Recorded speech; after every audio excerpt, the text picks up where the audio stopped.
الفاظ تھے جو باہر ہیں ادھر ادھر ہیں وہ مسجد میں آ جائیں اور آپ بھی جم کر جو ہے ان کا بیان سماعت فرمائیں گے۔ رب العالمین نے ان کو بہت نوازا ہے، بڑی علمی شخصیت ہے۔ جب آپ ان کا بیان سنیں گے تو یقیناً آپ ڈولیاں بھر کر یہاں سے جائیں گے۔ اللہ رب العالمین قبول فرما لے۔ حضرت مولانا مفتی صغیر احمد صاحب شیخ الحدیث جامعہ معارف بٹھنڈی جموں۔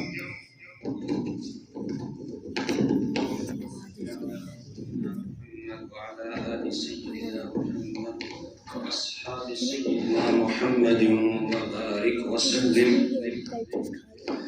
الحمد لله نحمده ونستعينه ونستغفره ونؤمن به ونتوكل عليه ونعوذ بالله من شرور أنفسنا ومن سيئات أعمالنا، من يهده الله فلا مضل له ومن يضلله فلا هادي له، وأشهد أن لا إله إلا الله وحده لا شريك له، وأشهد أن سيدنا ومولانا محمدا عبده ورسوله، أما بعد، أعوذ بالله من الشيطان الرجيم، بسم الله الرحمن الرحيم، يوم نقول لجهنم هل امتلأت وتقول هل من مزيد، وأزلفت الجنة للمتقين غير بعيد، هذا ما توعدون لكل أواب حفيظ، من خشي الرحمن بالغيب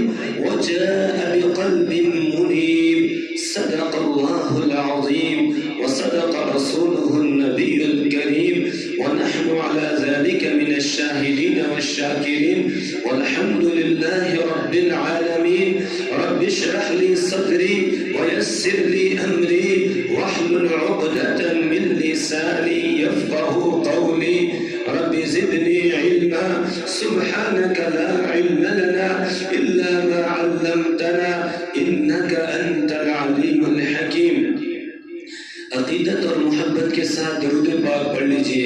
اللہم صلی علی سیدنا محمد وعلی آل سیدنا محمد واصحاب سیدنا محمد وبارک وسلم۔ اللہم صلی علی سیدنا محمد وعلی آل سیدنا محمد واصحاب سیدنا محمد وبارک وسلم۔ اللہم صلی علی سیدنا محمد وعلى آل سيدنا محمد وأصحاب سيدنا محمد وبارك وسلم۔ حضرات علماء کرام و حضرت اقدس مفتی نظام الدین صاحب مظاہری دامت برکاتہم عالی، بزرگان محترم اور میرے طالب علم بھائیوں، ایمانی بھائیوں، آج ہم سب یہاں دارالعلوم کوثریہ کی مسجد میں سالانہ اجلاس کے موقع پر، دستار بندی کے جلسے کے موقع پر حاضر ہوئے ہیں، اور ابھی طلبہ عزیز کا پروگرام ہم سماعت فرما رہے تھے۔ جی تو یہی چاہ رہا تھا کہ بچوں کا ہی پروگرام ہم سنیں، اس لیے کہ یہ طالبان علوم نبوت یعنی طلبہ کرام جو یہاں اللہ کی کتاب سیکھنے کے لیے آئے ہوئے ہیں، ان کا مقام بہت اونچا ہے، ان کی نسبت بہت اونچی ہے، براہ راست ان کی نسبت اصحاب صفہ کے ساتھ جڑتی ہے۔ یہ مدارس اسلامیہ یہ شاخ ہے، سب سے پہلے جامعۃ الصفہ جو سب سے پہلا مدرسہ ہے مسجد نبوی میں، آج بھی جو اہل علم کی شان کو بلند کر رہا ہے مسجد نبوی کا وہ حصہ جہاں وہ طلبہ کرام جن کے استاذ محمد عربی صلی اللہ علیہ وسلم تھے، تو وہ وہاں اللہ کی کتاب رسول پاک صلی اللہ علیہ وسلم سے سیکھتے تھے۔ ان کی شان کو آج بھی صفہ وہ چبوترا جو ہے وہ بلند کر رہا ہے۔ ساری مسجد سے اس حصے کو بلند رکھا گیا ہے جو اہل علم کی شان کی بلندی کی دلیل ہے، اور اہل قرآن کی شان کی بلندی کی دلیل ہے کہ جو قرآن والے ہیں، جو علم والے ہیں، یہ بلندی والے ہیں۔ اللہ تعالیٰ ان کو بلندیاں عطا کرتا ہے۔ یرفع اللہ الذین آمنوا منکم، اللہ تعالیٰ بلند کرتا ہے تم میں سے ان لوگوں کو جنہوں نے علم لایا، جنہوں نے ایمان لایا۔ یرفع اللہ الذین آمنوا منکم والذین اوتوا العلم درجات، اور وہ لوگ جن کو علم دیا گیا ان کے درجات کو اللہ بلند کرتا ہے۔ قرآن حکیم کے اندر دو جماعتوں کے درجات کی بلندی کا ذکر آتا ہے۔ ایک تو اہل علم کی درجات کی بلندی کا تذکرہ ہے اس آیت کریمہ میں، اور ایک اللہ تعالیٰ نے 5ویں پارے میں سورۃ النساء میں ان لوگوں کے درجات کی بلندی کا تذکرہ کیا ہے جو اپنی جان مال ہر چیز اللہ کے دین کی سر بلندی کے لیے پیش کر دیتے ہیں، قربان کر دیتے ہیں۔ ان کے درجات کی بلندی کا اللہ تعالیٰ نے تذکرہ کیا ہے۔ تو یہ طالب علم، ہم یہ سمجھتے ہیں یہ چھوٹے چھوٹے بچے ہیں، نہیں میرے ایمانی بھائیوں، یہ ہمارے سامنے چھوٹے چھوٹے بچے ہیں، لیکن ان کا کام دیکھو کیا ہے۔ جب صبح کو یہ اٹھتے ہیں، سب سے پہلے وضو کر کے اللہ کی کتاب کو ہاتھ میں لیتے ہیں۔ سب سے پہلے ان کی نظر اللہ کی کتاب پر پڑتی ہے، سب سے پہلے ان کی زبان اللہ کی کتاب کو پڑھنے میں لگ جاتی ہے، سب سے پہلے ان کے کانوں میں اللہ کی کتاب کی آواز گونجتی ہے۔ صبح سے شام تک یہ اللہ کی اس کتاب کے پڑھنے میں لگے رہتے ہیں جس کتاب کے ایک حرف پر 10 نیکیوں کا وعدہ کیا گیا ہے کہ اگر کوئی ایک حرف پڑھے گا اس پر 10 نیکیاں اس کو دے دی جائیں گی۔ اور اللہ کے حبیب محمد عربی صلی اللہ علیہ وسلم نے فرمایا کہ الف لام میم، اس میں الف حرف و لام حرف و میم حرف، الف ایک حرف ہے، لام ایک حرف ہے، میم ایک حرف ہے، ہر ایک پر 10 نیکیاں ان کو مل رہی ہے۔ صبح سے شام تک، رات تک یہ اللہ کی اس کتاب کو پڑھتے رہتے ہیں، کتنی نیکیاں ان کے نامہ اعمال میں جمع ہو رہی ہیں، حالانکہ ابھی یہ بالغ بھی نہیں ہوئے، گناہ ہے ہی نہیں، صرف نیکیاں ہی نیکیاں ہیں۔ ان کے ساتھ بیٹھنا، ان کی زیارت کرنا یہ باعث ثواب ہے اور ایمان میں اضافے کا سبب ہے۔ اس لیے میرے ایمانی بھائیوں، کبھی کبھی ہمیں ان مدارس اسلامیہ میں آنا چاہیے، صرف اس نیت کے ساتھ کہ ہم وہاں اللہ کی کتاب کو پڑھنے والے ان بچوں کی زیارت کریں گے اور زیارت کر کے اپنے ایمان میں اضافہ کریں گے۔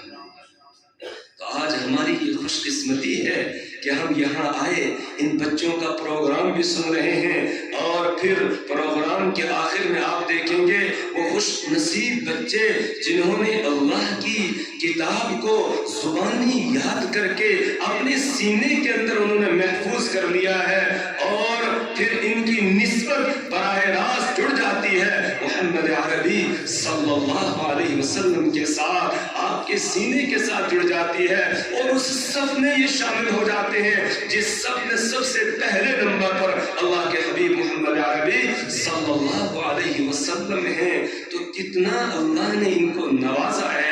ان بچوں کی ہم زیارت کریں گے، رب کعبہ کی قسم ان کی زیارت کرنا ہمارے لیے باعث ثواب ہوگا اور درجات کی بلندی کا ذریعہ بنے گا۔ اب ہم سب کے سب اللہ سے یہ دعا کریں، اللہ تعالی ہمارا یہاں آنا قبول فرمائے، ان بچوں کی زیارت کرنا، ان کے پروگرام کو سننا اور ان کی حوصلہ افزائی کرنے کے لیے ہمارا یہاں آنا، اس کو اللہ قبول کرے اور ہمارے اس عمل کو اللہ تعالیٰ اس دن کے لیے محفوظ رکھے جس دن انسان کے کچھ بھی کام نہیں آئے گا، صرف نیک اعمال کام آئیں گے، نہ اس کی اولاد اس کے کام آئے گی، نہ اس کا مال اس کے کام آئے گا۔ المال والبنون زینت الحیات الدنیا والباقیات الصالحات، مال اور اولاد یہ صرف دنیا کی زینت ہے، باقی رہنے والے تو نیک اعمال ہیں وہ کام آئیں گے. اس دن دوستیاں سب کی سب ختم ہو جائیں گی. کوئی دوست کسی دوست کے کام نہیں آئے گا. فَلَيْسَ لَهُ الْيَوْمَ هَاهُنَا حَمِيمٌ. آج کوئی کسی کا دل کوئی جگری دوست نہیں ہوگا. رشتے ناطے سب کے سب ختم ہو جائیں گے. فَلَا أَنْسَابَ بَيْنَهُمْ يَوْمَئِذٍ وَلَا يَتَسَاءَلُونَ. اس دن کوئی رشتہ ناطا نہیں رہے گا اور نہ ایک دوسرے کو پوچھیں گے. کوئی کسی کا پرسان حال نہیں ہوگا. بلکہ جو دوست ہیں دنیا کے اندر دوست وہ اس دن ایک دوسرے کے دشمن ہو جائیں گے. الْأَخِلَّاءُ يَوْمَئِذٍ بَعْضُهُمْ لِبَعْضٍ عَدُوٌّ. دوست ایک دوسرے کے دشمن ہو جائیں گے. ہاں اگر کسی کی دوستی کسی اللہ والے کے ساتھ ہے, متقی اور پرہیزگاروں کے ساتھ دوستی ہے, إِلَّا الْمُتَّقُونَ, مگر متقی لوگ پرہیزگار لوگ ان کی دوستی برقرار رہے گی. وہ وہاں ایک دوسرے کے کام آئیں گے. لیکن اگر ایسا نہیں ہوا پھر کوئی کسی کے کام نہیں آئے گا. تو اللہ سے دعا کریں اللہ ہمارے اس عمل کو اس دن کے لیے محفوظ کرے اور اس دن ہمارے یہ عمل کام آ جائے اور اس دن ہماری نجات کا یہ ذریعہ اور سبب بن جائے. ابھی ابتدا میں ایک طالب علم قرآن حکیم سے تلاوت کر رہا تھا. جو حصہ اس نے تلاوت میں پڑھا وہی میں نے بھی آپ کے سامنے خطبے کے دوران پڑھا ہے. انہی آیات کے مطابق چند معروضات آپ کے سامنے پیش کرنا چاہتا ہوں. اللہ سے دعا کریں اللہ وہ بات کہنے کی توفیق عطا فرمائے جو میرے لیے بھی مفید ہو, آپ سب حضرات کے لیے مفید ہو, اور جہاں جہاں تک یہ آواز پہنچ رہی ہے سب کے لیے مفید ہو. میرے ایمانی بھائیوں, اللہ تعالیٰ نے ان آیات میں قیامت کی منظر کشی کی ہے اور قیامت کی ہولناکی کو بیان کیا ہے اور انسانوں کو بتایا ہے لوگوں اس دن کو یاد رکھنا, اس دن کو بھولنا نہیں جس دن پروردگار جہنم سے کہے گا کیا تو پھر گئی. یوم نقول لجہنم هل امتلأت یوم, اس دن کو یاد رکھو. نقول لجہنم, جس دن ہم جہنم سے کہیں گے هل امتلأت, کیا تو بھر گئی ہے. وتقول هل من مزید, تو وہ کہے گی کیا کچھ اور ہے, کیا کچھ اور ہے. اللہ اکبر. ایک موقع پر اللہ کے حبیب محمد عربی صلی اللہ علیہ وسلم نے بیان فرمایا کہ اللہ تعالیٰ قیامت کے دن حضرت آدم علیہ السلام سے یہ کہیں گے اے آدم اپنی اولاد میں سے اس حصے کو الگ کرو جو جہنم میں جانے والا ہے. وہ پوچھیں گے اے پروردگار کتنوں میں سے کتنوں کو الگ کروں. اللہ فرمائیں گے 1000 میں سے 999 کو جہنم کی طرف بھیج. اللہ اکبر. 1000 میں سے 999 جہنم میں جائیں گے اور ایک جنت میں جائے گا. 999 جہنم میں جانے والا, ایک جنت میں جانے والا. جنتیوں کی تعداد 1000 میں صرف ایک اور 999 وہ جہنم میں جانے والے ہوں گے. کتنی بڑی ہے جہنم کہ یہ سارے اس میں ڈال دیے جائیں گے. پھر بھی وہ کہے گی وَتَقُولُ هَلْ مِن مَزِيدٍ, وَتَقُولُ هَلْ مِن مَزِيدٍ, کیا کچھ اور ہے. اللہ نے دوسری جگہ قیامت کی ہولناکی کو بیان کرتے ہوئے فرمایا وَجِيءَ يَوْمَئِذٍ بِجَهَنَّمَ, اس دن جہنم کو لایا جائے گا اور تَكَادُ تَمَيَّزُ مِنَ الْغَيْظِ, تَكَادُ تَمَيَّزُ مِنَ الْغَيْظِ, جہنم وہ غصے کی وجہ سے پھٹنے کے قریب ہو رہی ہوگی. اذا القوا فيها سمعوا لها شهيقا وهي تفور تكاد تميز من الغيظ, کہ جب جہنمیوں کو جہنم میں ڈالا جائے گا بس وہ ان پر غصہ کر رہی ہوگی. اور حدیث میں اللہ کے رسول صلی اللہ علیہ وسلم نے بیان فرمایا 70,000 لگامیں ہوں گی جو جہنم کے ساتھ لگی ہوئی ہوں گی اور ہر لگام کو 70,000 فرشتے پکڑے ہوئے ہوں گے, اس کو کنٹرول کیے ہوئے ہوں گے. بس وہ آ رہی ہوگی اور میدان محشر میں لوگ اس کو دیکھتے ہی ڈر رہے ہوں گے, گھبرا رہے ہوں گے اور فرشتے اس کو کنٹرول کریں گے. اگر کنٹرول نہیں کریں گے آ جائے گی اور سب کو تہس نہس کر دے گی. اس طریقے سے جہنم کو لایا جائے گا اور ایسے اس طرح سے وہ دھاڑ رہی ہوگی, آوازیں نکال رہی ہوگی کہ لگے گا کہ بس ابھی یہ پھٹ جائے گی. اللہ اس سے کہیں گے هل امتلأت, کیا تو بھر گئی ہے. وتقول هل من مزید, وہ کہے گی کیا کچھ اور ہے, اور ہے. تو اللہ وتقول هل من مزید, یہ تو جہنم کا جہنم کی ہولناکی کو بیان کیا، دوسری طرف اللہ فرماتے ہیں لوگوں مایوس نہیں ہو جانا، مایوس نہیں ہو جانا، میں نے جنت بھی بنائی ہے۔ وَأُزْلِفَتِ الْجَنَّةُ لِلْمُتَّقِينَ غَيْرَ بَعِيدٍ، وَأُزْلِفَتِ الْجَنَّةُ، اور جنت کو قریب کر دیا جائے گا، لِلْمُتَّقِينَ، کس کے قریب کیا جائے گا؟ متقیوں کے، پرہیزگاروں کے قریب کر دیا جائے گا۔ متقی کون لوگ ہیں؟ پرہیزگار کون لوگ ہیں؟ اسی سے اگلی سورت میں سورہ زاریات میں بیان فرمایا ان المتقین فی جنات وعیون آخذین ما آتاہم ربہم انہم کانوا قبل ذلک محسنین۔ ان المتقین فی جنات وعیون، کہ یقینا متقی پرہیزگار لوگ وہ جنتوں میں ہوں گے، باغوں میں ہوں گے، چشموں میں ہوں گے۔ آخذین ما آتاہم ربہم، وہ لے رہے ہوں گے ان تمام نعمتوں کو جو ان کا رب ان کو دے رہا ہوگا۔ آخذین ما آتاہم ربہم انہم کانوا قبل ذلک محسنین، کیوں؟ اس لیے کہ اس سے پہلے وہ محسن تھے، وہ نیکوکار تھے، وہ اللہ کی عبادت اور بندگی کرنے والے تھے۔ اور کس طرح اللہ کی عبادت اور بندگی کرتے تھے؟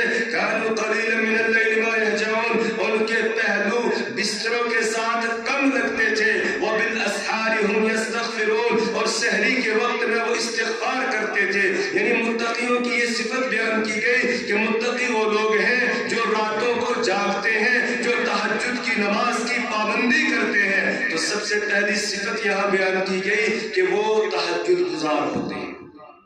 کون ہوتے ہیں؟ تہجد گزار ہوتے ہیں، تہجد کی پابندی کرنے والے ہوتے ہیں۔ میرے ایمانی بھائیوں، آگے رمضان المبارک آ رہا ہے۔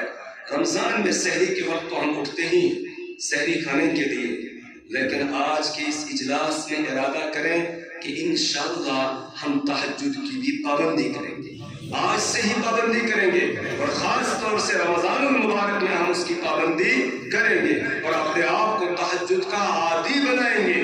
جو اللہ کے بندے ہیں، رحمان کے بندے ہیں، ان کی دوسری جگہ اللہ نے یہی صفت بیان فرمائی کہ الذین یبیتون لربہم سجدا وقیاما، وہ رات گزارتے ہیں سجدے اور قیام کی حالت میں۔ تتجافى جنوبهم عن المضاجع، تتجافى جنوبهم، ان کے پہلو ان کے بستروں سے الگ رہتے ہیں۔ یدعون ربهم خوفا وطمعا، وہ اپنے رب کو پکارتے ہیں خوف اور امید کے ساتھ۔ وَأُزْلِفَتِ الْجَنَّةُ لِلْمُتَّقِينَ، جنت متقیوں کے قریب کر دی جائے گی، غیر بعید، وہ دور نہیں ہوگی۔ متقی کون ہیں؟ میں نے بتایا تہجد پڑھنے والے ہیں۔ دوسری جگہ فرمایا وَسَارِعُوا إِلَىٰ مَغْفِرَةٍ مِّن رَّبِّكُمْ وَجَنَّةٍ عَرْضُهَا السَّمَاوَاتُ وَالْأَرْضُ أُعِدَّتْ لِلْمُتَّقِينَ الَّذِينَ يُنفِقُونَ فِي السَّرَّاءِ وَالضَّرَّاءِ وَالْكَاظِمِينَ الْغَيْظَ وَالْعَافِينَ عَنِ النَّاسِ وَاللَّهُ يُحِبُّ الْمُحْسِنِينَ، کہ لوگوں اللہ کی بخشش کی طرف دوڑ لگاؤ۔ وَسَارِعُوا إِلَىٰ مَغْفِرَةٍ مِّن رَّبِّكُمْ وَجَنَّةٍ، اور اس جنت کو طلب کرنے میں لگ جاؤ، اس کو حاصل کرنے میں لگ جاؤ۔ عَرْضُهَا السَّمَاوَاتُ وَالْأَرْضُ، جس کی چوڑائی آسمان و زمین کے برابر ہے۔ وَعِدَّتْ لِلْمُتَّقِينَ، یہ جنت متقیوں کے لیے تیار کی گئی ہے۔ یہ صرف سمجھانے کے لیے بتایا گیا، اس کی چوڑائی آسمان و زمین کے برابر ہے، ورنہ جنت کا اندازہ یہاں نہیں لگایا جا سکتا ہے۔ سب سے ادنا درجے کا جنتی، جس کو جنت میں سب سے آخر میں داخل کیا جائے گا، اس کو بھی اس دنیا سے 10 گنا بڑی جنت اللہ عطا فرمائے۔ کس کے لیے تیار کی گئی؟ متقیوں کے لیے۔ کون ہے متقی؟ الذین ينفقون فی السراء والضراء والکاظمین الغیظ والعافین عن الناس۔ الذین ينفقون، وہ ہے متقی جو خرچ کرتے ہیں اس مال میں سے جو اللہ نے ان کو دیا ہے۔ فی السراء والضراء، وہ خوشحالی میں بھی بدحالی میں بھی، جیسے حالات ہوں ہر حالت میں وہ اپنی طاقت کے بقدر، اپنی وسعت کے مطابق اللہ کے راستے میں خرچ کرتے رہتے ہیں۔ الذین ينفقون فی السراء والضراء والکاظمین الغیظ، وہ غصے کو پی جاتے ہیں، دوسرے لوگ ان کو غصہ دلاتے ہیں، وہ غصے کا اظہار نہیں کرتے ہیں، غصے کو پی جاتے ہیں۔ والعافین عن الناس، اور وہ لوگوں کو معاف کر دیتے ہیں۔ والعافین عن الناس، کوئی ان کے ساتھ برا معاملہ کرتا ہے، یہ اس کے ساتھ برا نہیں کرتے ہیں بلکہ اس کو معاف کر دیتے ہیں۔ والعافین عن الناس واللہ یحب المحسنین، اللہ تعالیٰ ایسے نیکوکاروں سے محبت رکھتا ہے۔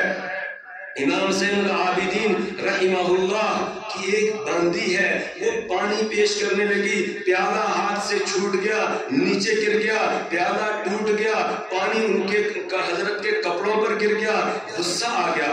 انسان ہے، انسان کو اس طرح غصہ آ جاتا ہے۔ جیسے ہی غصہ آیا تو وہ ان کی جو نوکرانی تھی، باندی تھی، اس نے فوراً یہ آیت کریمہ پڑھی وَالْكَاظِمِينَ الْغَيْظَ وَالْكَاظِمِينَ الْغَيْظَ۔ ایمان والوں کی صفت یہ ہے، متقیوں کی صفت وہ غصے کو پی جاتے ہیں، بس انہوں نے اپنے غصے کو کنٹرول کر لیا۔ پھر اس نے اگلی آیت پڑھی، اگلا حصہ پڑھا وَالْعَافِينَ عَنِ النَّاسِ، وہ لوگوں کو معاف کر دیتے ہیں۔ انہوں نے کہا جا میں نے تجھے معاف کر دیا۔ اس کے بعد اس نے اگلا حصہ پڑھا وَاللَّهُ يُحِبُّ الْمُحْسِنِينَ، اللہ تعالیٰ محسنین احسان کرنے والوں سے محبت رکھتا ہے۔ جیسے ہی اگلا حصہ پڑھا انہوں نے کہا جا تجھے آزاد کر دیا، تو آزاد کر دیا گیا۔ اس طرح لوگ عمل کیا کرتے تھے قرآن کی آیتوں پر۔ تو واللہ یحب المحسنین۔ اور کیا ہے متقی کس کو کہتے ہیں؟ متقی اس کو نہیں کہتے ہیں جس سے کبھی گناہ ہو ہی نہ، بلکہ قرآن تعارف کرا رہا ہے کہ والذین اذا فعلوا فاحشة او ظلموا انفسهم ذکروا اللہ فاستغفروا لذنوبهم ومن یغفر الذنوب الا اللہ۔ متقی وہ لوگ ہیں والذین اذا فعلوا فاحشة، جب ان سے کوئی بے حیائی کا کام ہو جاتا ہے، اور ظلموا انفسهم، یا وہ کوئی گناہ کر کے اپنی جانوں پر زیادتی کر لیتے ہیں، ذکروا اللہ، تو وہ اللہ کو یاد کرتے ہیں، فوراً اللہ ان کو یاد آ جاتا ہے۔ جیسے گناہ ہوا فوراً سمجھ آتے ہیں اللہ اکبر، ارے میں کہاں بھٹک گیا، کہاں میں چلا گیا، میرے رب نے مجھے پیدا کیا، اس نے میری ساری ضرورتیں مجھے مہیا کی ہے، وہ مجھے پال رہا ہے، میں نے اس کی نافرمانی کر دی، بس فوراً اللہ کو یاد کرتا ہے اور فاستغفروا لذنوبهم، اپنے گناہوں سے وہ معافی مانگنے لگتے ہیں، اللہ ان کو معاف کر دیتا ہے۔ اللہ کہتا ہے وَمَن يَغْفِرُ الذُّنُوبَ إِلَّا اللَّهُ، ارے اللہ کے علاوہ کون ہے معاف کرنے والا؟ اللہ ہی معاف کرنے والا ہے۔ تو متقی وہ ہیں جن سے گناہ ہو جائے فوراً وہ توبہ اور استغفار کر لیتے ہیں، وہ گناہ پر قائم نہیں رہتے ہیں، جیسے گناہ ہو جائے فوراً توبہ کر لیتے ہیں، اللہ سے معافی مانگ لیتے ہیں۔ ان الذين اتقوا اذا مسهم طائف من الشيطان تذكروا فاذا هم مبصرون۔ اللہ فرماتے ہیں متقی وہ ہیں اذا مسهم طائف من الشيطان، جب شیطان ان کو کچوکا لگاتا ہے، شیطان کو وسوسہ ڈالتا ہے، تذکروا، وہ فوراً ایک دم نصیحت حاصل کرتے ہیں، وہ اللہ کو یاد کرتے ہیں، فاذا هم مبصرون، تو دیکھنے پالنے والے ہو جاتے ہیں، پھر وہ گناہ سے رک جاتے ہیں، اللہ ان کی حفاظت فرماتا ہے۔ میرے ایمانی بھائیوں، جب کوئی آدمی گناہ سے بچنے کا ارادہ کر لیتا ہے، اللہ پھر اس کی مدد کرتا ہے، اللہ اس کو گناہ سے بچا لیتا ہے۔ میرے استاد محترم حضرت مفتی فیض الوحید صاحب نور اللہ مرقدہ ایک واقعہ بیان فرماتے تھے کہ دہلی کے اندر ایک مرتبہ فساد ہو گیا، رات کے وقت میں مسجد کے باہر فساد ہوا، تو ایک مسلمان لڑکی تھی، نوجوان لڑکی، وہ جلدی سے مسجد میں آ گئی، اور مسجد کے برابر میں امام صاحب کا حجرہ تھا، کمرہ، وہ وہاں چلی گئی۔ امام صاحب وہاں کتاب کا مطالعہ کر رہے تھے، چراغ جلائے ہوئے کتاب کا مطالعہ کر رہے تھے۔ اس نے کہا اللہ کی بندی تو یہاں کہاں گئی رات کے وقت میں؟ تو وہ کہنے لگی باہر تو فساد ہو گیا ہے، اب میں کیا کروں، میں اللہ کے گھر میں پناہ لینے کے لیے آئی ہوں۔ تو امام صاحب نے کہا چلو بیٹھ جاؤ، وہ وہاں بیٹھ گئی، کچھ دیر ہو گئی، اس کے بعد باہر شور بند ہو گیا۔ امام صاحب نے کہا اللہ کی بندی اب تو شور بند ہو گیا ہے، تو چلی جا، فساد ختم ہو گیا۔ اس نے کہا میں عورت ذات ہوں، رات کا ایک حصہ گزر گیا ہے، میں کیسے اس وقت اکیلی جاؤں گی، میں تو اب صبح کو جاؤں گی، رات کو یہیں رہوں گی۔ امام صاحب نے بہت اس کو سمجھایا لیکن اس نے مانا نہیں۔ اب امام صاحب کتاب کا مطالعہ کر رہے ہیں، چراغ جلایا ہوا ہے، اور ادھر کونے میں اس کو بٹھا دیا۔ تھوڑی سی دیر ہوتی ہے تو یہ اپنی انگلی چراغ کی جو آنچ ہے اس پہ لے جاتے ہیں، پھر ہٹا دیتے ہیں۔ پھر تھوڑی دیر ہوتی ہے، پھر وہاں چراغ کی اس آنچ پہ انگلی لے جاتے ہیں، پھر ہٹا دیتے ہیں۔ پھر تھوڑی دیر ہوتی ہے، اسی طرح رات بھر یہ مطالعہ کرتے رہے اور سوئے نہیں، اور اسی طرح اپنی انگلی کو وہاں لے جاتے اور واپس لاتے تھے۔ جب سحری کا وقت ہوا، انہوں نے کہا اللہ کی بندی اب تو صبح ہونے والی ہے، اب تو چلی جا، ابھی لوگ مسجد میں آ جائیں گے اور تجھے یہاں دیکھیں گے، معلوم نہیں کیا کیا الزام لگائیں گے۔ اس نے کہا میں جاؤں گی، لیکن پہلے مجھے یہ بتاؤ کہ آپ چراغ کے اوپر اپنی انگلی کو کیوں لے جاتے تھے؟ اس نے کہا تجھے کیا کرنا ہے، اس سے کیا لینا دینا ہے، تو جا، تیری رات گزر گئی۔ اس نے کہا میں تب تک نہیں جاؤں گی جب تک نہیں بتاؤں گی۔ تو پھر اس نے بتایا کہ شیطان مجھے دل میں وسوسہ ڈالتا تھا کہ کوئی نہیں دیکھ رہا ہے، اکیلی عورت ہے تو اپنا کام کر لے، لیکن فوراً ہی مجھے دھیان آتا تھا، میں اپنے نفس کو یہ سمجھاتا تھا کہ یہ معمولی سی آگ ہے چراغ کی، اگر تو اس کو برداشت کر سکتا ہے تو پھر ممکن ہے کچھ تو جہنم کی آگ کو بھی برداشت کر لے گا، اور اگر اس کو ہی تو برداشت نہیں کر سکتا ہے تو پھر جہنم کی آگ تو اس سے 70 گنا زیادہ تیز ہے، اس کو کیسے برداشت کرے گا؟ تو میں اپنی انگلی کو چراغ پر لے جاتا تھا، بس 2-4 سیکنڈ کے بعد یہ جلنے لگتی تھی، میں پیچھے ہٹاتا تھا، پھر اپنے نفس کو کہتا تھا وہ کمبخت، تو اس آگ کو، اتنی تھوڑی سی آگ کو برداشت نہیں کر پا رہا ہے، تو وہ 70 گنا تیز جو آگ ہوگی اس کو کیسے برداشت کرے گا؟ پھر اپنے دل کو تسلی دے کر مطالعے میں لگ جائے گا، پھر شیطان آ جاتا، پھر وسوسہ ڈالتا، جیسے وہ وسوسہ ڈالتا تھا میں اپنے آپ کو اسی طریقے سے سمجھاتا تھا۔ تو جب آدمی گناہ سے بچنے کا ارادہ کر لیتا ہے پھر اللہ تعالیٰ کی رحمت متوجہ ہو جاتی ہے، پھر اللہ اس کو خود سمجھا دیتا ہے کیسے تجھے گناہ سے بچنا ہے، بچنے کا طریقہ اللہ تعالیٰ اس کو بتا دیتا ہے۔ ایک اور واقعہ بیان کرتے تھے کہ شاہ عبدالعزیز صاحب محدث دہلوی رحمۃ اللہ علیہ درس دیتے تھے، ان کے درس میں بہت سے طلبہ آتے تھے، ایک طالب علم تھا بہت نیک اور بہت خوبصورت، روزانہ گھر سے پڑھنے کے لیے آتا تھا، راستے میں ایک عورت اس نوجوان پر فریفتہ ہو گئی، ایک دن اس نے اپنے گھر کی نوکرانی سے یہ کہا جب یہ نوجوان یہاں سے گزرے گا تو اس کو کسی طریقے سے گھر کے اندر لے آنا۔ اب صبح کے وقت میں نوجوان نے کتاب اٹھائی اور چل پڑا، جا رہا تھا، نوکرانی باہر نکلی، اس نے کہا مولوی صاحب اس گھر میں ایک عورت ہے، اس کے سر میں انتہائی درد ہو رہا ہے، اگر آپ اس کو دم کر دو گے اس کا سر درد ٹھیک ہو جائے گا، اس کا بھلا ہو جائے گا اور آپ کو اجر ملے گا۔ یہ سیدھا سادہ تھا، چلا گیا، اس نے کہا کوئی بات نہیں، اگر میرے دم سے کسی کو شفا مل جائے، راحت مل جائے تو میرا کیا نقصان ہے۔ اب جیسے ہی یہ اندر داخل ہوا تو فوراً دروازے بند کر دیے گئے، بس وہ منظر آ گیا جو سورہ یوسف میں اللہ تعالیٰ نے یوسف علیہ السلام کے بارے میں بیان کیا، وَغَلَّقَتِ الْأَبْوَابُ وَقَالَتْ حَيْتَ لَكَ، دروازے بند ہو گئے اور اس نے اس کو گندے کام کی دعوت دے دی۔ اس نوجوان نے یہ کہا کہ مجھے قضائے حاجت کی ضرورت ہے، مجھے قضائے حاجت پہ جانا ہے۔ جب انسان بچنے کا ارادہ کر لیتا ہے اللہ پھر اس کو خود سکھا دیتا ہے کیسے اس کو بچنا ہے۔ اس نے کہا مجھے قضائے حاجت کی ضرورت ہے۔ اس عورت نے اپنی نوکرانی سے کہا جلدی اس کو باتھ روم دکھاؤ۔ وہ گیا اور جانے کے بعد اس قضائے حاجت سے فارغ ہوا، اس کے بعد اپنی ہی نجاست کو لیا اور اپنے جسم پر مل لیا، اپنے کپڑوں پر مل لیا۔ جیسے ہی باہر نکلا تو اس عورت نے دیکھتے ہی کہا یہ کوئی پاگل ہے، کس کو تو لے آئی، اس کو جلدی باہر نکال۔ بس دروازہ کھول دی گئی، باہر نکلا۔ باہر نکلنے کے بعد پانی پر گیا، جلدی جلدی پانی اپنے اوپر اس نے ڈالا، دیر ہو گئی تھی، اب جلدی سے درسگاہ میں پہنچا۔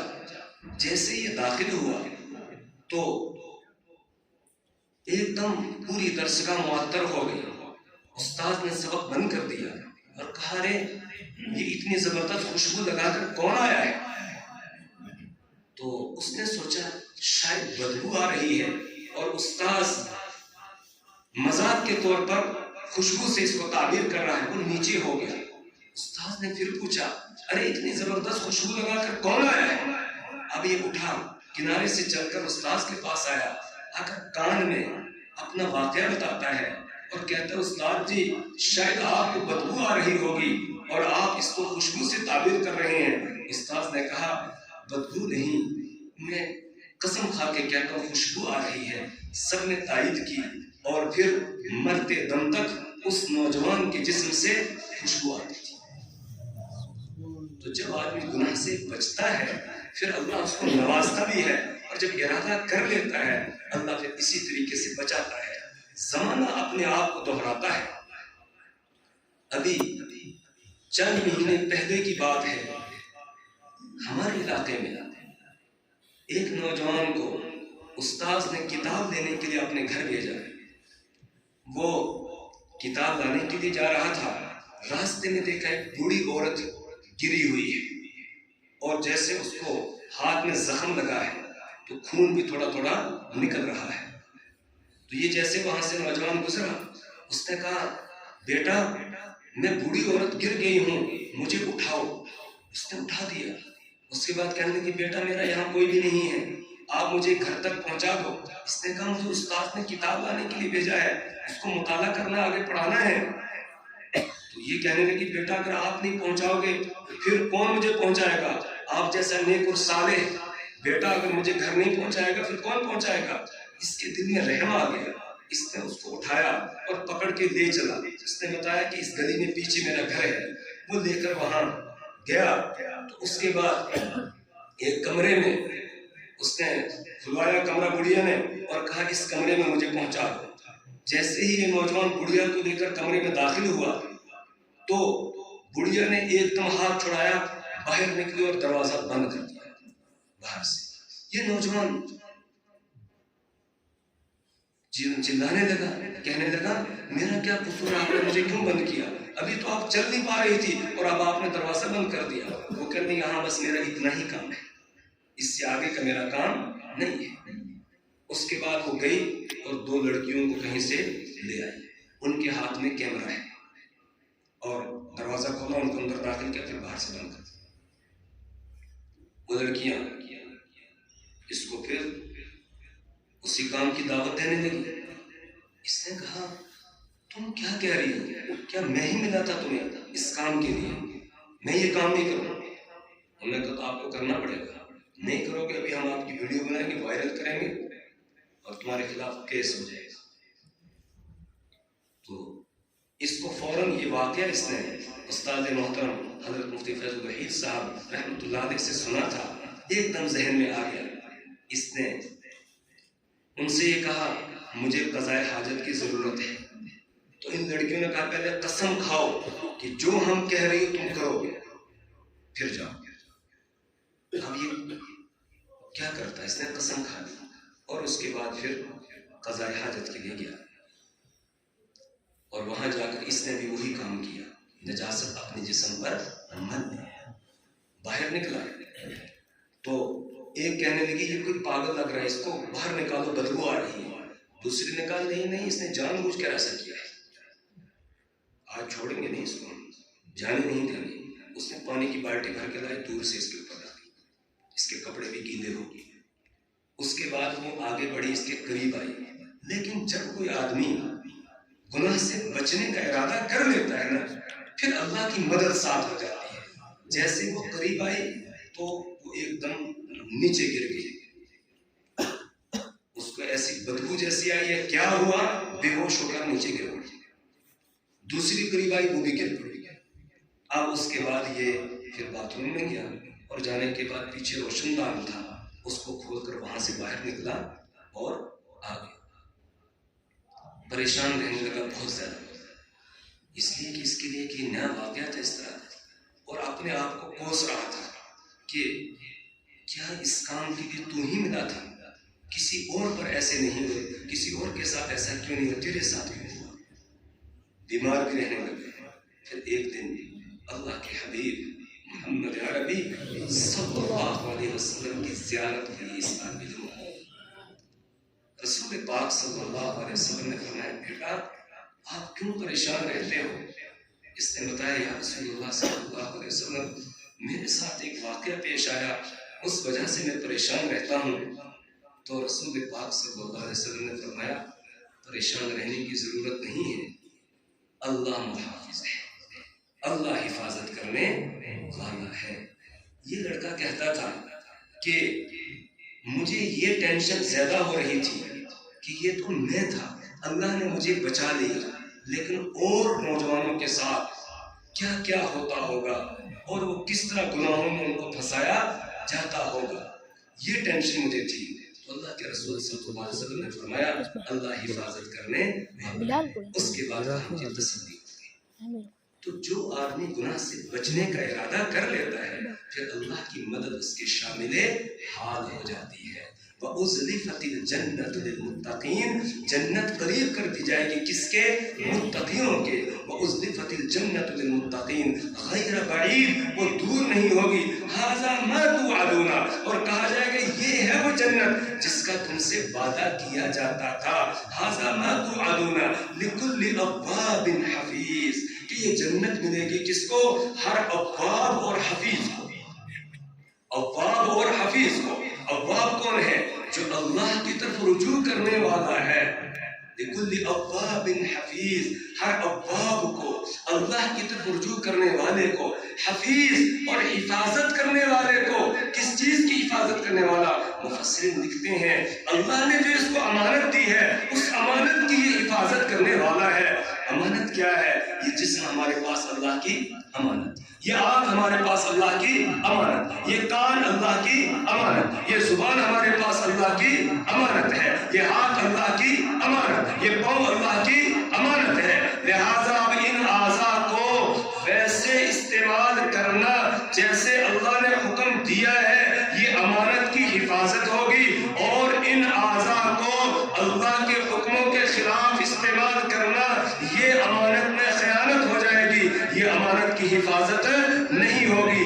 مال والے کے پاس مال اللہ کی امانت ہے، اولاد والے کے پاس اولاد اللہ کی امانت ہے، لہذا مال والے کو چاہیے وہ مال اللہ کی رضا کے مطابق استعمال کرے، اولاد والے کو چاہیے وہ اولاد کے حقوق کو ادا کرے۔ اور میرے ایمانی بھائیوں، یہ بچے جو اللہ نے ہمیں عطا کیے ہیں، یہ اولاد جو اللہ نے ہمیں دی ہے، یہ ہمارے پاس پیسے کمانے کی مشینیں نہیں ہیں، بلکہ یہ اولاد اس لیے اللہ نے دی ہے کہ ہم ان کی صحیح تربیت کریں، ان کو صحیح تعلیم دیں، ان کو دین سے روشناس کرائیں، تاکہ ہمارے مرنے کے بعد ہم دنیا سے چلے جائیں اور یہ ہمارے لیے دعائیں کریں۔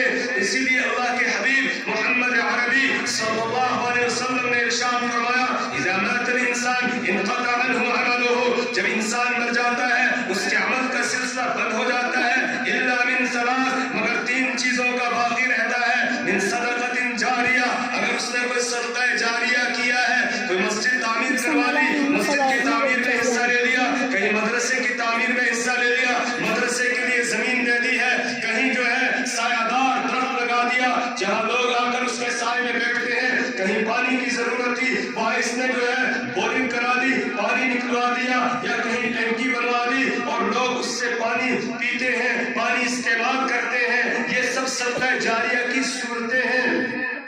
کسی طالب علم کا خرچہ اس نے اٹھا لیا اور یہ طالب علم پڑھتا رہا، اب یہ دنیا سے چلا جائے گا، جب تک یہ طالب علم کا سلسلہ چلتا رہے گا آگے پڑھانے کا، اس نے آگے پڑھایا، انہوں نے آگے پڑھایا، انہوں نے آگے پڑھایا، اس کو برابر ثواب ملتا رہے گا۔ من صدقۃ جاریہ او علم ينتفع به، دوسرے نمبر پر فرمایا یا اس نے کوئی علمی کام کیا ہے، کوئی کتاب لکھ دی جس کو پڑھنے کے بعد لوگ اس پر عمل کرتے ہیں، یا کوئی کتاب خرید کر کسی عالم کو دے دی، جب تک وہ عالم اس کتاب سے نفع اٹھاتا ہے، فائدہ اٹھاتا ہے، یا کوئی کتاب خرید کر مدرسے کی لائبریری میں دے دی، وہاں اساتذہ اس کا مطالعہ کرتے ہیں، آگے بچوں کو پڑھاتے ہیں، یہ علمی کام ہے، یا قرآن کریم یا کوئی کتاب مسجد میں رکھ دی، لوگ اس کو پڑھتے ہیں، اس سے فائدہ اٹھاتے ہیں، اور علم ينتفع به، یا اس نے کوئی علمی کام کیا جس سے نفع اٹھایا جاتا رہا، یا اس نے خود پڑھا، پڑھنے کے بعد آگے کسی کو پڑھایا، پھر اس نے کسی کو پڑھایا، اس نے آگے کسی کو پڑھایا، جب تک یہ سلسلہ چلتا رہے گا تب تک اس کو ثواب ملتا رہے گا۔ او ولد صالح يدعو له، یا اس نے نیک اولاد پیچھے چھوڑی، او ولد صالح يدعو له، جو اس کے لیے اس کے جانے کے بعد دعا کرتی ہے، پیچھے اس کے لیے ایصال ثواب کرتے ہیں، دعا کرتی رہتی ہے، تو اس کو اس کا اجر ملتا رہتا ہے۔ بچے ہمارے پاس اللہ کی، جی بولیں آگے، امانت ہے. کیا ہے؟ امانت. اولاد والے کے پاس اولاد اللہ کی امانت ہے، اور ان کا حق یہ ہے کہ ان کو دیندار بنایا جائے، ان کو دینی تعلیم. میں یہ نہیں کہتا ہوں کہ دوسری تعلیم نہ دی جائے، دوسری تعلیم کی بھی ہمیں ضرورت ہے. ہمیں ہر شعبے میں اپنے بندوں کی ضرورت ہے. ڈاکٹروں کی بھی ضرورت ہے، انجینئروں کی ضرورت ہے، سائنسدانوں کی ضرورت ہے. ہر شعبے میں زندگی گزارنے کے جتنے شعبے وہاں ہمیں ضرورت ہے.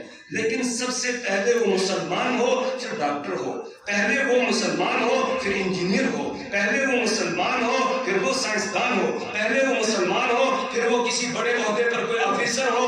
تو اب وہ ٹھیک کام کرے گا. اور اگر ایسا نہیں ہوا، وہ مسلمان نہیں ہے، اس کے اندر اسلام نہیں ہے، نام کا صرف نام تو مسلمانوں جیسا ہے، لیکن جو مسلمان کے اوصاف ہیں وہ اس کے اندر نہیں ہے، پھر وہ ڈاکٹر نہیں بلکہ ڈاکو ہوگا. ڈاکٹر نہیں ہوگا بلکہ وہ ڈاکو ہوگا. پیر ذوالفقار صاحب نقشبندی دامت برکاتہم عالی، اللہ ان کی عمر میں برکت عطا فرمائے. پوری دنیا میں اللہ تعالیٰ ان سے کام لے رہا ہے تو ان کا فیض عام ہو رہا ہے.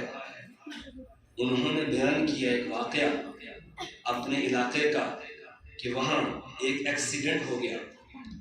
ایک نوجوان کو سر میں چوٹ آ گئی. جہاں ایکسیڈنٹ ہوا وہیں پر ایک ڈاکٹر صاحب کی کلینک ہے، اور وہ ڈاکٹر صاحب سر کے ماہر ہیں. تو لوگ فوراً وہاں گئے، ڈاکٹر صاحب باہر ایکسیڈنٹ ہو گیا ہے، ایک نوجوان کو سر میں چوٹ آئی ہے، تو آپ کے پاس دیں آپ علاج کریں گے؟ اس نے کہا پہلے بتاؤ اس کی فیس کون دے. لوگوں نے کہا اجنبی ہے، ہم نہیں پہچانتے اس کو. ڈاکٹر صاحب آپ کو اللہ نے ہنر دیا ہے، آپ اللہ کے لیے اس کا علاج کر دیجئے، ہم سے جو ہوگا چلو کریں گے. اس نے کہا نہیں، پہلے فیس بتاؤ کون دے گا پھر میں دے دوں گا. یہ فیس کا جھگڑا لگا رہا، تب تک اس کا انتقال ہو گیا. اب جب انتقال ہو گیا لوگ اور جمع ہو گئے. اب ڈاکٹر بھی اٹھ کر آیا دیکھنے کے لیے کہ دیکھوں کیا ہوا. جب یہ وہاں پہنچا تو اسی ڈاکٹر کا وہ بیٹا تھا. اب سر پکڑ کے سر پیٹ رہا تھا. تو پھر ڈاکٹر نہیں بلکہ کیا بنتا ہے؟ اور پھر اللہ اس کو اسی طریقے سے یہاں دکھاتا ہے کہ اس کا بیٹا تھا. پتہ نہیں کتنوں کی جان اسی فیس کی وجہ سے گئی ہوگی اور اس نے علاج نہیں کیا ہوگا. آج اللہ نے اس کو دکھایا جب تو دوسروں کے ساتھ یہ کرتا ہے تیرے ساتھ یہ نہیں. تو پہلے ہم نے ان کو کیا بنانا ہے؟ مسلمان. قرآن میں اللہ کہتا ہے وَلَا تَقْتُلُوا أَوْلَادَكُمْ، اپنی اولاد کو قتل نہ کرو. حضرت مفتی شفیع صاحب رحمۃ اللہ علیہ نے معرفت القرآن میں لکھا ہے ایک جسمانی قتل ہے، ایک روحانی قتل ہے. جسمانی قتل تو وہ ہے جو مکہ کے مشرک کیا کرتے تھے، اپنی بیٹیوں کو زندہ درگور کر دیا کرتے تھے، یا رزق کے ڈر اور خوف کی وجہ سے، فقر کے خوف اور ڈر کی وجہ سے بچوں کو وہ قتل کر دیتے تھے. اور زمانہ کہتے ہیں ترقی کرتا ہے، آج ترقی کر گیا. آج بھی بیٹی کی پیدائش کو اچھا نہیں سمجھا جاتا ہے، اور مسلمان کلمہ پڑھنے والا اچھا نہیں سمجھتا ہے. کتنی بچیاں ہیں؟ لاکھوں بچیاں روزانہ اسقاط حمل کیا جاتا ہے. الٹرا ساؤنڈ سے پتہ چل جاتا ہے، اس کے بعد پھر اسقاط حمل. وہ تو دنیا میں آنے کے بعد مارتے تھے، ہم دنیا میں آنے سے پہلے ہی مارتے تھے. جتنے ہمارے پاس دارالفتہ میں مسائل آتے ہیں، شوہر نے بیوی کو طلاق دے دی. کیوں طلاق دے دی؟ اس لیے کہ بیٹی کو جنم دیا. بیٹی کو جنم دیا، بیٹے کو جنم نہیں دیا. جیسے یہ خزانہ اسی کے پاس تھا. بیٹے دینا بیٹیاں دینا کس کا کام ہے؟ اللہ کا.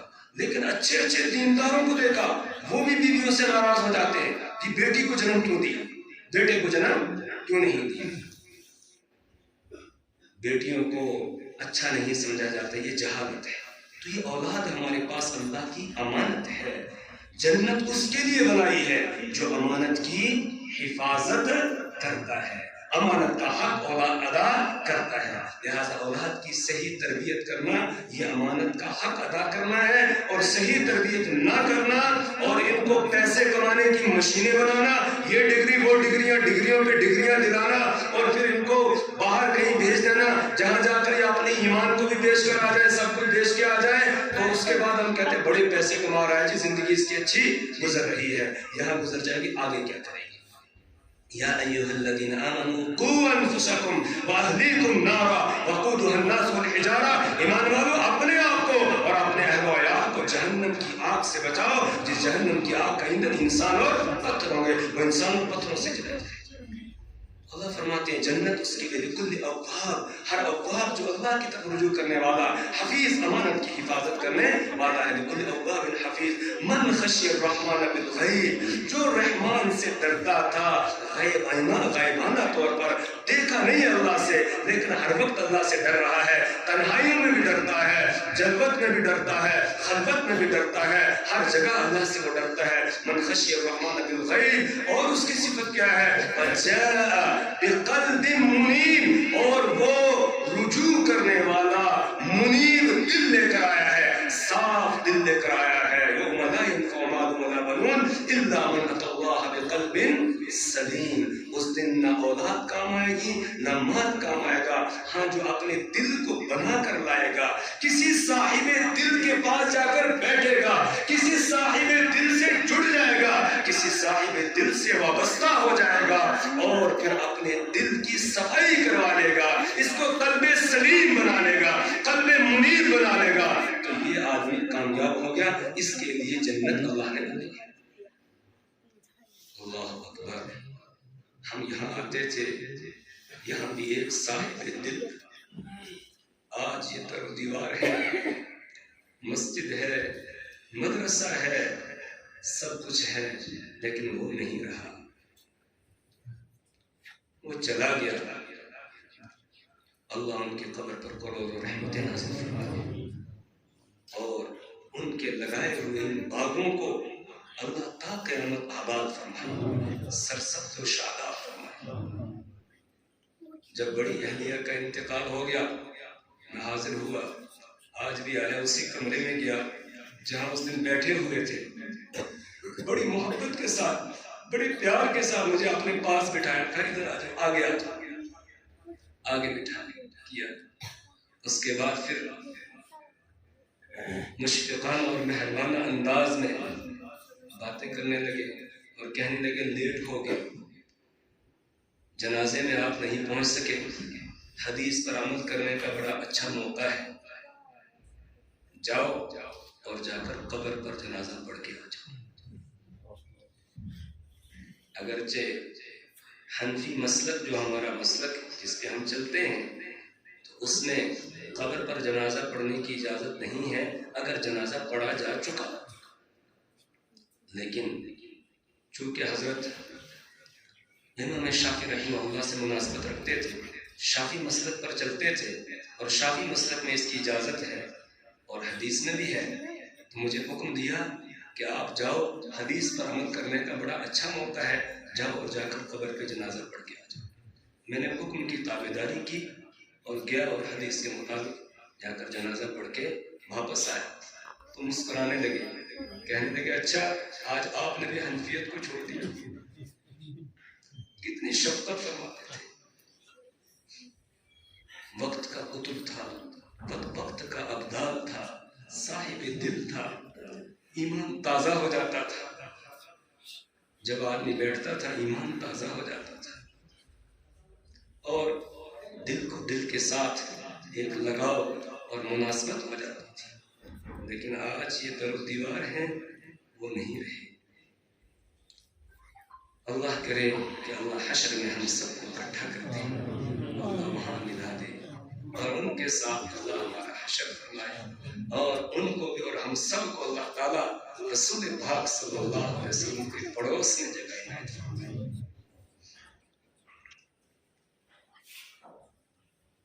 بہت شفقت کے ساتھ جو ہے وہ باتیں کیا کرتے تھے اور بتاتے تھے.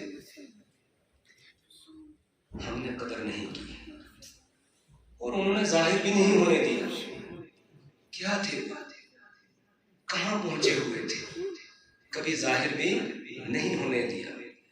آخر میں جا کر ہمیں کچھ پتہ چلا، لیکن اب وقت نکل چکا تھا. اس لیے میرے ایمانی بھائیوں، جو آج اس وقت بھی صاحب دل لوگ موجود ہیں، ہم ان کی قدر کر رہے ہیں، ان کے ساتھ جڑ جائیں. حضرت کی اولاد پیچھے ان کی نشانی ہے، اور سب سے بڑے بیٹے جو یہاں اس وقت موجود ہیں، ہمارے محسن حضرت مفتی نظام الدین صاحب دامت برکات معالی، اللہ ان کی عمر میں برکت فرمائے، اور ان کے تمام بھائیوں کی عمروں میں اللہ برکت عطا فرمائے. اور جتنے بھی حضرت کے ساتھ جڑے ہوئے لوگ تھے، سب کی عمروں میں اللہ برکت عطا فرمائے. اور جس راستے پر وہ ہمیں لگا کر گئے تھے، اللہ کے دین پر، جو دین محمد عربی صلی اللہ علیہ وسلم نے پیش کیا تھا، اس دین پر اللہ ہمیں قائم رکھے.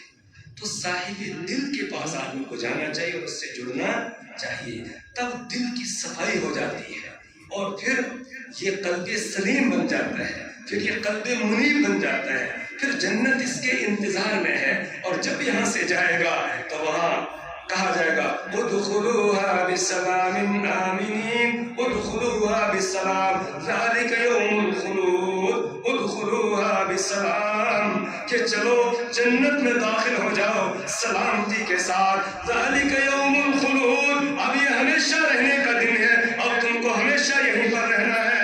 لہم ما یشاءون فیہا ولدینا مزید، لہم ما یشاءون، اب ان کے لیے ہر وہ چیز ہوگی جو وہاں تو چاہیں گے. ولدینا مزید، اللہ فرماتے ہیں اب ہمارے پاس ان کے لیے مزید ہے، اور نعمتیں ہیں.